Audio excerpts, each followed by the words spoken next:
नमस्कार हरि प्रेमियों, आपका हमारे YouTube चैनल में स्वागत है। हरि प्रेमियों, कैसे हैं आप? उम्मीद है आप सब अच्छे होंगे। आइए आज का प्रसंग शुरू करते हैं। आज का प्रसंग है दुर्गा सप्तशती अध्याय 6 और 7। हरि प्रेमियों, उससे पहले अगर आप हमारे चैनल पर नए हैं तो प्लीज़ चैनल को सब्सक्राइब ज़रूर कर लीजिए और बेल आइकन को ज़रूर दबा लीजिए ताकि आप तक हमारे सारे नोटिफिकेशन पहुंच सके। हरि प्रेमियों, आपका एक भी सब्सक्राइब हमारे लिए बेहद मायने रखता है। आइए सुनते हैं श्री दुर्गा सप्तशती का अध्याय 6 और 7। महर्षि मेघा ने कहा, देवी की बात सुनकर दूत को बहुत क्रोध आया और वहां से वह सुरेंद्र के पास चला गया और वहां पर जाकर सारा वृत्तांत उसे कह सुनाया। दूत की बात सुनकर सुरेंद्र के क्रोध का पारावार न रहा। उसने अपने सेनापति धूम्रलोचन से कहा, धूम्रलोचन, तुम अपनी सेना सहित शीघ्र वहां पर चले जाओ और उस दुष्टा के केसों को पकड़कर उसे घसीटते हुए मेरे पास ले आओ। यदि उसकी कोई रक्षा करने वाला दूसरा भी खड़ा हो जाए, चाहे वह देवता, यक्ष और गंधर्व ही क्यों ना हो, उसको तुम अवश्य ही मार डालना। महर्षि मेघा ने कहा, शुंभ के इस प्रकार आज्ञा देने पर धूम्रलोचन 60,000 राक्षसों की बहुत बड़ी सेना के साथ वहां पहुंचा और देवी को देखकर ललकार कर बोलने लगा, अरे तू अभी शुंभ और निशुंभ के पास चल। यदि तू प्रसन्नता से मेरे साथ न चली तो मैं तेरे केसों को घसीटता हुआ पकड़कर तुझे वहां पर ले जाऊंगा। देवी माँ बोली, ऐ सुरेंद्र का भेजा हुआ तेरे जैसा बलवान यदि बलपूर्वक मुझे ले जाएगा तो ऐसी दशा में मैं तुम्हारा ही क्या कर सकती हूँ। महर्षि मेघा ने कहा। ऐसा कहने पर धूम्रलोचन उसकी ओर जोर से लपका, किंतु देवी ने उसे अपने हुंकार से ही एक पल में भस्म कर डाला। यह देखकर असुर सेना क्रोध से भरकर देवी की ओर बढ़ी, परंतु अंबिका ने उन पर तीखे बाणों और शक्तियां तथा फरसों की वर्षा आरंभ कर दी। इतने में माँ देवी का वाहन भी अपने ग्रीवा के बालों को झटकता हुआ वहां बड़ा भारी शब्द करता हुआ असुर सेना में कूद पड़ा। उसने बहुत से असुर अपने पंजों से, बहुत अपने जबड़ों से और कईयों को धरती पर पटक कर अपनी दाढ़ी से घायल कर दिया।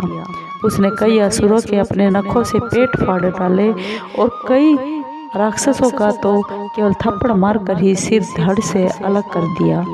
कई असुरों की भुजाएं और सिर तोड़ डाले और गर्दन के बालों को हिलाते हुए उसने कई असुरों को पकड़कर उनके पेट को फाड़कर उनका रक्त पी डाला।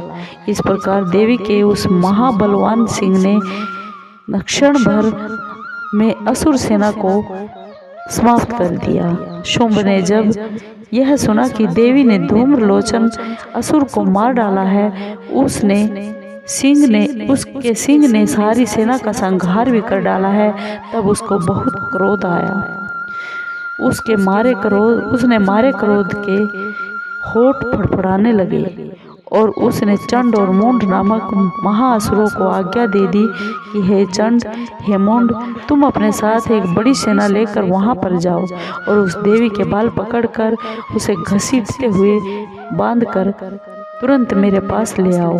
यदि उसको यहाँ लाने में किसी प्रकार का संदेह हो तो अपनी सेना सहित उसे लड़ते हुए उसको मार डालो और जब वह दुष्टा उसका सिंह दोनों मर मारे तब भी उसको बांध कर ले आना। महर्षि मेघा ने कहा, दैत्यराज की यह आज्ञा पाकर चंड और मुंड चतुरंगिनी सेना को साथ लेकर अपने हथियार उठाकर देवी से लड़ने के लिए चल पड़े। हिमालय पर्वत पर पहुंचकर उन्होंने मुस्कुराती हुई देवी जो सिंह पर बैठी हुई थी देखा। जब असुर उनको पकड़ने के लिए तलवारें लेकर उनकी ओर बढ़ रहे थे तब अंबिका ने उन पर बहुत बड़ा क्रोध किया और मारे क्रोध के उनका मुख काला पड़ गया, उनकी भ्रुकुटियां ऊपर को चढ़ गई और उनके ललाट में से अत्यंत भयंकर तथा अत्यंत विस्तृत मुख वाली, लाल आंखों वाली, काली प्रकट हो गई, जो कि अपने हाथों में तलवार लिए हुए और पास लिए हुए थी। वह विचित्र खड्ग धारण किए हुए थी तथा चीते के चर्म की साड़ी एवं नरमुंडों की माला पहने हुए थी। उसका मांस सूखा हुआ था और शरीर केवल हड्डियों का ढांचा था, जो भयंकर शब्द से दिशाओं को पूर्ण कर रही थी। वह असुर सेना पर टूट पड़ी और दैत्यों को भक्षण करने लगी। वह असुरों, अंकुशधारी महावतों, हाथियों पर सवार योद्धा और घंटा सहित हाथियों को एक हाथ से पकड़ पकड़ कर अपने मुख में डाल रही थी।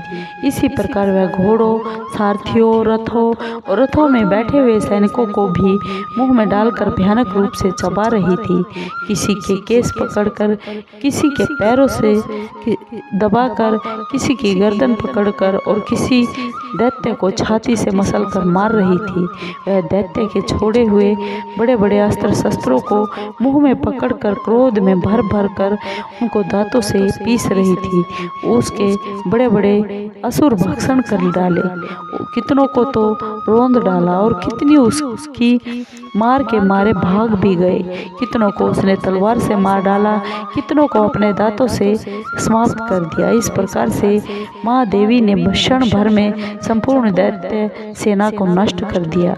यह देखकर महापराक्रमी चंड काली देवी की ओर लपका और मुंड ने भी देवी पर अपने भयानक बाणों की वर्षा आरंभ कर दी और अपने हजारों चक्र उस पर छोड़ दिए। उस समय वह चमकते हुए बाण व चक्र देवी के मुख में प्रविष्ट हो गए। इस प्रकार दिख रहे थे जैसे मानो बहुत से सूर्य मेघों की घंटा में प्रविष्ट हो रहे हों। इसके बाद भयंकर शब्द के साथ काली ने अत्यंत जोश में भरकर विकट अट्टहास किया। उसका भयंकर मुख देखा ही नहीं जा रहा था। उसके मुख में श्वेत दांतों की पंक्तियां चमक रही थी। फिर उसने तलवार हाथ में लेकर शब्द हुंकार कहकर चंड के ऊपर आक्रमण कर दिया और उसके केस पकड़कर उसका सिर काट डाला। चंड को मरा हुआ देखकर मुंड देवी की ओर लपका, परंतु देवी ने क्रोध में भरकर उसे भी अपनी तलवार से यमलोक पहुंचा दिया। चंड और मुंड को मरा हुआ देखकर उसकी बाकी बची हुई सेना वहां से भाग खड़ी हुई। इसके बाद काली चंड और मुंड के कटे हुए शीशों को लेकर चंडिका के पास गई और प्रचंड अट्टहास के साथ कहने लगी, हे देवी, चंड और मुंड दो मार कर तुम्हारी भेंट कर दिया है। अब शुंभ और निशुंभ को भी तुमको स्वयं वध करना है। महर्षि मेधा ने कहा। वहां लाए हुए चंड और मुंड के सिरों को देखकर कल्याणमयी चंडी ने काली से मधुर वाणी में कहा, हे देवी, तुम चंड और मुंड को मेरे पास लेकर आई हो, अतः संसार में चामुंडा के नाम से तुम्हारी प्रसिद्धि होगी, ख्याति होगी। हरि प्रेमियों, आपको दुर्गा सप्तशती का ये छठा और सातवां अध्याय कैसा लगा?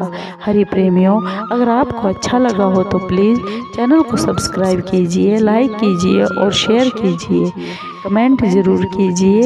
धन्यवाद। जय माता दी।